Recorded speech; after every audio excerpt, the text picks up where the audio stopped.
Iran's state television declared victory. Iran's military spokesman went on camera and announced it to the entire world. A 100,000-ton American aircraft carrier, they said, had been struck, damaged, and forced to flee more than 1,000 kilometers out of the region. It was framed as the single greatest military humiliation the United States had suffered in decades, a propaganda gift so perfect that Iranian state media replayed the claim over and over across multiple separate incidents throughout this war. And every single time, without exception, the response from United States Central Command came back in the same blunt, almost dismissive language. Lie. The carrier was not hit. The missiles never came close. And then, within days of each one of those claims, explosions started ripping through the exact port city Iran's own Navy calls home, satellite images showing fires, black smoke, and burning vessels stacked up along the docks where Iran's Persian Gulf fleet actually lives. This is the story of a propaganda war fought in parallel with a real one, of a regime that kept insisting it had landed the knockout blow on America's most powerful naval asset, and of a retaliation campaign that turned Iran's own most important port into a smoking, repeatedly bombed wreck. We're going to walk through every single one of these carrier claims in order, break down exactly why a modern American carrier strike group is almost absurdly difficult to actually hit, show you what really happened to Bandar Abbas and the rest of Iran's coastline every time one of these claims got made, and then get into what this pattern actually tells us about how this entire war has been fought on the information side just as much as the battlefield side. Let's set the full picture first, because the sheer number of times Iran has claimed to hit this exact same ship is almost comedic once you line the dates up next to each other. Early in the war, in the first days of March, Iran's military claimed it had launched 4 ballistic missiles at the U.S Abraham Lincoln after wild claims began circulating that the carrier had been struck. Central Command posted a response almost immediately, calling it out in a single word before elaborating further, stating flatly that the Lincoln was not hit and that the missiles launched did not even come close. A few days after that, separate reporting emerged of Iran claiming its Revolutionary Guard Navy drones had struck the same carrier near the Strait of Hormuz as it approached from the Gulf of Oman, again claiming the strike forced the entire carrier strike group to withdraw and reposition more than 1,000 kilometers away. Iranian authorities did not provide any actual evidence to support that claim, and once again, the United States rejected it outright, saying that whatever missiles or drones were involved never came close to the ship. Then, in the middle of March, Iran's Islamic Revolutionary Guard Corps Navy went even further, releasing a formal statement claiming that ballistic missiles and drones had struck the Abraham Lincoln, and that the vessel was no longer operational, an extraordinary claim that would have been one of the most significant naval losses for the United States since the Second World War if it had been remotely true. Washington's actual account of that specific incident was almost mundane by comparison, stating that an Iranian vessel had simply come too close to the American warship, prompting American troops to fire warning shots at it. Shots which, according to U.S officials, missed the Iranian boat multiple times. And then, toward the end of March, Iran's army claimed yet again that it had targeted the Abraham Lincoln with coastal cruise missiles, with the commander of Iran's navy stating publicly that the carrier's movements were under continuous monitoring and that it would be targeted the moment it entered range of Iran's missile systems. So that's 4 separate, distinct claims across roughly a single month, all targeting the exact same ship, all announced with total confidence by Iranian state media, and all flatly denied by the United States military every single time. What makes this pattern even stranger is that these claims kept coming even after each previous one had already been publicly and repeatedly debunked. You would think that after the first denial, or at least after the second, a government might quietly drop the specific claim of hitting that exact same vessel and move on to something less easily disproven. Instead, Iranian state outlets kept returning to the Abraham Lincoln again and again, almost as if the ship itself had become a kind of recurring symbolic target for domestic propaganda, regardless of what was actually happening in the water around it. Press TVI ran footage each time stating that armed forces had fired on the carrier. The semi-official IRNA news agency cited naval officials describing each operation in near-identical language. And each time, the Rear Admiral commanding Iran's Navy or a similarly senior official would make a fresh public statement promising that the carrier's movements remained under continuous surveillance and that it would be targeted again the moment it came within range. A promise that, by the 4th iteration, had started to sound less like an active military threat and more like a script being read from the same page every single time the war needed a morale boost back home. If you're keeping score, that's either the most persistent and consistently unsuccessful ship-hunting campaign in modern naval history, or it's a deliberate propaganda strategy designed to manufacture a symbolic victory for domestic consumption, regardless of what was actually happening out on the water. And this is exactly the kind of layered, ongoing story where hearing it broken down piece by piece actually helps make sense of everything you've been seeing scattered across headlines for months. So if that's useful to you, go ahead and drop a like before we keep going, because we've got a lot more ground to cover, including exactly what happened to Iran's own coastline every single time one of these claims went out. Let's actually break down why hitting a modern American aircraft carrier is such an extraordinarily difficult thing to do in the first place, because understanding this is the key to understanding why every single one of these Iranian claims fell apart under scrutiny. An aircraft carrier never travels alone. It operates as the center of what's called a carrier strike group, a moving, layered defensive bubble made up of guided missile cruisers, destroyers equipped with the Aegis combat system, fast attack submarines running silent underneath the formation, and an air wing of fighter jets flying combat air patrol overhead at all times. The Aegis system alone is built specifically to track and intercept exactly the kind of threat Iran claims to have used: ballistic missiles and cruise missiles, using radar systems capable of tracking hundreds of targets simultaneously and directing interceptor missiles like the SM-6 and SM-3 to knock incoming threats out of the sky before they ever get close to the actual carrier.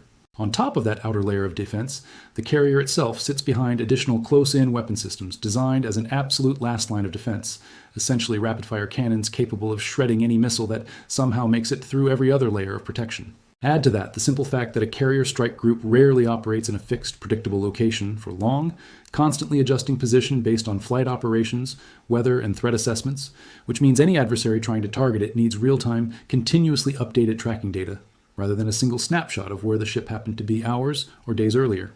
Satellite imagery can be intercepted or spoofed. Commercial tracking data can be deliberately misleading, and even a very capable intelligence apparatus can end up working off information that's already stale by the time a missile is actually launched.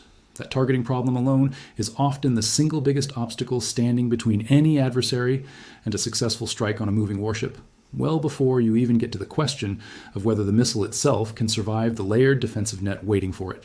And here's the part that makes Iran's specific claims even harder to take at face value. Iran's missile systems are not known for pinpoint accuracy against moving naval targets. Their ballistic missile arsenal has been built and proven almost entirely against large, stationary, pre-surveyed land targets, things like air bases, fixed military installations, and buildings that don't move and whose coordinates can be locked in ahead of time. Hitting a moving warship, especially one actively defended by one of the most sophisticated integrated air and missile defense networks on the planet, is an entirely different technical challenge, one that requires real-time targeting data, terminal guidance capable of tracking a maneuvering vessel, and the ability to punch through multiple layers of interception, none of which Iran has ever demonstrated in a verified, independently confirmed engagement against a moving American warship. That doesn't mean every single element of Iran's claims should be dismissed outright. And this is where the honesty check matters, because credit where it's actually due. Multiple reports throughout the earlier stretch of the claims did note that after certain incidents, the carrier strike group did reposition, sometimes moving a significant distance from where it had previously been operating. Iran seized on that repositioning every single time as proof of a successful strike, framing routine tactical movement as evidence that the ship had been damaged and was fleeing for safety. But naval analysts have pointed out repeatedly that carrier strike groups reposition constantly for all kinds of reasons that have nothing to do with battle damage: adjusting range for aircraft operations, responding to intelligence about new threats in a given area, rotating through different operating boxes to avoid becoming a predictable, static target, or simply repositioning ahead of a new phase of the broader air campaign.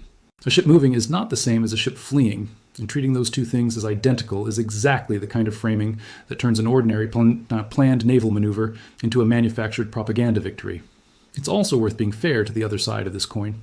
Iranian state media operates under enormous pressure to produce wins for domestic audiences, living through a war that has cost their country dearly in casualties, infrastructure, and economic damage. Claiming a hit on America's most iconic symbol of military power, even a wildly exaggerated or entirely fabricated one, serves an obvious morale function at home, regardless of whether it holds up to outside scrutiny. That's not a defense of the claims being accurate. It's context for why a government might keep making the same claim over and over even after it gets debunked every single time, because the target audience for that message was never really Washington in the first place. There's a broader historical pattern worth mentioning here too, because Iran is far from the first government to lean on this exact kind of messaging. During a war, it is visibly losing on the ground. Regimes under sustained military pressure have repeatedly turned to symbolic, unverifiable claims of victory throughout history, precisely because a population living through nightly airstrikes, casualty counts, and crumbling infrastructure needs something, anything, to hold on to that suggests the fight is not entirely one-sided. An aircraft carrier makes for a particularly effective symbol in that kind of messaging campaign, specifically because most ordinary people in any country don't have the technical background to evaluate whether a specific missile system could plausibly penetrate a specific layered defense network. It sounds impressive. It's easy to repeat. And by the time independent analysts and foreign officials get around to explaining exactly why the claim doesn't hold up technically, the emotional impact of the original announcement has usually already done its job with the intended domestic audience. Now, let's get to what actually happened to Iran's own coastline, because this is where the story stops being about competing claims and starts being about verified, photographed, satellite-confirmed devastation. In the opening days of the broader air campaign against Iran, before any of these carrier claims had even started circulating, satellite imagery from commercial providers captured fires burning and vast plumes of black smoke rising from Iran's main naval headquarters at Bandar Abbas, the port city that sits directly on the Strait of Hormuz and functions as the beating heart of Iran's entire naval presence in the Persian Gulf. At least one vessel was seen ablaze in that imagery. Central Command reported that American forces had struck more than 1,250 separate targets in just the first 2 days of that opening campaign. And satellite photography captured burning ships and damaged facilities not just at Bandar Abbas, but also at the Konarak naval base further along the coast. Maritime intelligence analysts tracking commercial shipping data noted that tanker traffic through the Strait of Hormuz had effectively stalled entirely in the immediate aftermath, with one firm specifically flagging that the continued concentration of both military and commercial vessels still docked, despite the active fires, suggested a heightened defensive posture inside the port, rather than any kind of organized evacuation. Independent satellite analysis later identified a damaged vessel roughly 750 feet long, sitting in that same imagery, consistent with a Makran-class forward-based ship, a converted oil tanker that Iran's Navy uses as a mobile maritime base and helicopter carrier, one of the more unique and valuable assets in their entire fleet. So within the very first days of this war, before Iran had even started making its carrier claims, its own primary naval headquarters was already sitting there, burning on camera for the entire world to see. And that pattern did not stop after those opening days. It repeated itself again and again as the conflict dragged on through the following months. When 3 American soldiers were killed in separate Iranian attacks during one particularly violent stretch of the war, the United States responded with a fresh round of strikes specifically targeting Bandar Abbas and the port city of Chabahar, hitting Iranian military command centers, maritime capabilities, missile and drone launch sites, and air defense systems, all explicitly aimed at degrading Iran's ability to keep threatening commercial shipping through the strait. Iranian state television reported an explosion at Bandar Abbas almost immediately after that round of strikes began, confirming the port had been hit yet again. In a separate and later round of strikes, American forces expanded their targeting even further north, hitting a residential neighborhood near Bandar Abbas that Iranian state media said left 7 people wounded, striking the city's railway junction station and wounding 2 more, and hitting 2 bridges just west of the city that killed 3 people and wounded 9 others, according to the same state media reporting. Additional strikes during that same period hit Greater Tunb Island, one of 3 small rocky islands sitting right at the exact point where the Persian Gulf meets the Strait of Hormuz, specifically targeting Iranian defense and missile positions stationed there. Iranian officials reported at the time that overall casualties from the expanding American campaign had climbed past 35 killed and more than 300 wounded, with strikes for the first time in that particular stretch of fighting, reaching areas around Tehran itself, showing just how far the geographic scope of retaliation had widened by that point in the war. Then, toward the end of July, the cycle repeated itself once more in one of the most dramatic single exchanges of the entire conflict. After a period of relative calm following an interim agreement between the 2 sides, the United States military said it had intercepted a surprise Iranian attack targeting American military positions in the region. President Trump responded publicly, promising retribution and declaring it was America's turn to respond. Within a day, Central Command confirmed it had completed what it called a heavy wave of strikes against Iran as a powerful response to that intercepted attack, with explosions heard across southern Iran once again, including at Bandar Abbas and on the Persian Gulf island of Kish, another key node along Iran's coastal defense network. Iranian state broadcasters reported no damage to residential or urban areas on Kish itself in that particular round, but the message sent by targeting that specific island alongside Bandar Abbas, yet again, was unmistakable. Every single time Iran escalated, whether through an actual attack, a threatened one, or simply another round of inflated propaganda claims about hitting an American carrier, the retaliation kept landing in the exact same place, on the docks, naval facilities, bridges, and surrounding infrastructure of the port city that Iran depends on more than almost any other piece of territory it controls. It's worth pausing here to actually explain why Bandar Abbas specifically keeps ending up at the center of every single one of these retaliatory strikes, because it's not a coincidence, and it's not just because it's a convenient, symbolic target. Bandar Abbas is the headquarters of Iran's entire Persian Gulf naval fleet. It sits directly across from the narrowest, most strategically vital stretch of the Strait of Hormuz, giving Iran's navy the ability to rapidly deploy fast attack boats, missile batteries, and surveillance assets to threaten or harass shipping traffic moving through that choke point. It's also a major commercial port in its own right, handling a significant share of Iran's own import and export traffic, which means every strike on its docks, railway connections, and surrounding bridges doesn't just degrade military capability, it actively strangles the country's broader economic ability to function while simultaneously fighting a war on multiple fronts. Hitting Bandar Abbas repeatedly accomplishes several strategic goals at once. It degrades the specific naval assets Iran would use to actually threaten a carrier strike group in the first place. The exact same assets Iranian state media has been claiming, without evidence, have somehow already damaged the Abraham Lincoln on 4 separate occasions. It punishes the broader Iranian economy by crippling one of its most important commercial gateways. And it sends a direct, visible, camera-ready message back to Iranian state television every single time they push out another unverified claim of a major victory. Because within days, sometimes within hours, footage of fires and smoke rising from that exact same port ends up circulating right alongside it. There's also a purely practical military logic behind why American planners keep coming back to this exact location, rather than spreading strikes evenly across the country. Every fast attack boat, every mobile missile launcher, every drone storage facility sitting in or near Bandar Abbas represents a genuine real-world threat to commercial shipping and to American naval assets operating anywhere near the strait, regardless of whether Iran's propaganda claims about hitting the carrier were true. Degrading that specific concentration of capability isn't just a symbolic response to a debunked claim. It's a direct reduction in the actual physical means Iran would need to ever attempt a real strike on a moving warship down the line. In that sense, the repeated targeting of Bandar Abbas serves 2 purposes simultaneously: undercutting the propaganda narrative with visible, undeniable destruction, while also methodically stripping away the very capability Iran keeps falsely claiming to have already used successfully. Let's talk about the broader information war running underneath all of this, because that's really the heart of the entire story. Modern conflicts are no longer just fought with missiles and warships. They're fought just as intensely across state television broadcasts, social media platforms, and international news cycles, where the side that controls the narrative in the first crucial hours after an incident often wins a kind of victory that has nothing to do with what actually happened on the battlefield. This is not a new phenomenon in warfare, but the speed at which it now moves is genuinely unprecedented.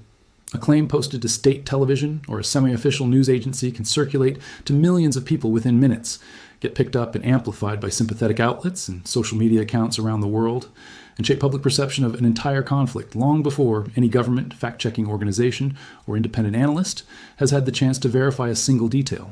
By the time Central Command issues its blunt, one-word denial, the original claim has often already traveled further and reached more people than the correction ever will, which is exactly why this kind of repeated, unverified messaging remains such an effective tool, regardless of how many times it gets debunked afterward.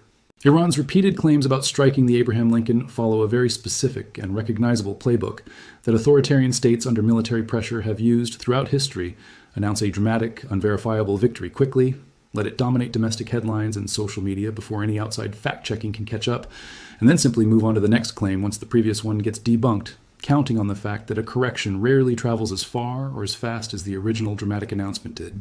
Central Command's response pattern has been almost equally consistent on the other side, issuing blunt, immediate, single-word denials specifically designed to cut through that narrative before it can fully take hold, a strategy that only works because the United States has the credibility and the verified track record to make a flat denial actually land with international audiences. Neither side is operating in a purely honest, neutral information environment here. Both governments understand exactly how these claims and counterclaims function as their own separate battlefield, running in parallel with the real one, and both have shown a willingness to shape their public statements around what serves their strategic messaging needs in the moment, rather than purely around verified, confirmed fact. The United States, for its part, has every incentive to project total confidence and control, because any hint of uncertainty about the safety of a carrier strike group would itself become a story, regardless of whether real damage occurred. So even the American denials, blunt and immediate as they are, exist within their own strategic messaging framework, designed to shut down speculation as quickly and definitively as possible, before it can spread or shake confidence among allies watching how this war unfolds. There's also a real risk buried inside this pattern that's worth taking seriously, rather than just treating as an amusing propaganda footnote, because false claims about hitting major military assets carry genuine escalation danger. If Iranian military leadership, or elements within Iran's government actually started believing their own state media's claims that they had successfully damaged or disabled a United States aircraft carrier. That kind of false confidence could plausibly encourage further, more aggressive attacks based on a completely inaccurate picture of what their weapon systems are actually capable of achieving against a heavily defended American naval target. Miscalculation driven by propaganda. A government has fed to itself as one of the most dangerous and historically well-documented paths toward unintended escalation in any conflict, and it's a genuine concern that extends well beyond just whether international audiences believe the claims or not. It's worth widening the lens here for a moment, because the carrier claims and the Bandar Abbas strikes are not the only place where this exact pattern of dramatic Iranian announcement followed by underwhelming or outright denied results has played out. In March, Iran launched at least 2 intercontinental ballistic missiles toward Diego Garcia, the British Indian Ocean territory that hosts a critical American and British military installation. Neither missile actually struck the target. Pentagon sources described one missile failing during flight, while a Standard missile interceptor launched from a nearby American warship successfully knocked the second one out of the sky. Iran, for its part, denied it had even carried out that strike at all, calling the entire incident a false flag operation, which is its own strange contradiction sitting right alongside the carrier claims. A government simultaneously eager to take credit for damaging a moving warship it never actually hit, while denying responsibility for a missile launch that multiple independent sources confirmed did happen. Elsewhere across the region, Iran's retaliatory strikes reached into Saudi Arabia, targeting oil refineries and air bases, into Qatar, where explosions and shoot-downs of aircraft were reported alongside several friendly fire incidents, into the United Arab Emirates, where retaliatory strikes killed several foreign workers and injured dozens more, and into Kuwait, where drone strikes forced a total suspension of commercial aviation across the country's airspace for a period of time. Each of these strikes was real, verified, and caused genuine damage and casualties. But none of them carried anywhere near the symbolic weight Iranian state media has continued chasing with its repeated, unverified claims about the Abraham Lincoln, which tells you something important about how this regime prioritizes its messaging. Actual confirmed strikes against smaller regional targets get reported factually. The one target capable of generating a truly historic propaganda victory, an American carrier, keeps getting claimed again and again specifically because no other single achievement in this entire war would carry the same symbolic punch back home. Let's zoom out and look at the overall economic and military toll. All of this repeated targeting has actually had on Bandar Abbas and the surrounding region over the course of this war, because the cumulative picture is genuinely staggering when you add every single round of strikes together, rather than looking at them one at a time. Between the opening days of the campaign, the naval headquarters fires, the Canaric base damage, the later strikes tied to retaliation for American casualties, the bridges and railway junction hit west of the city, the residential neighborhood damage, and the most recent round following the intercepted surprise attack, Bandar Abbas has been struck in some form during nearly every single major escalation cycle of this entire conflict.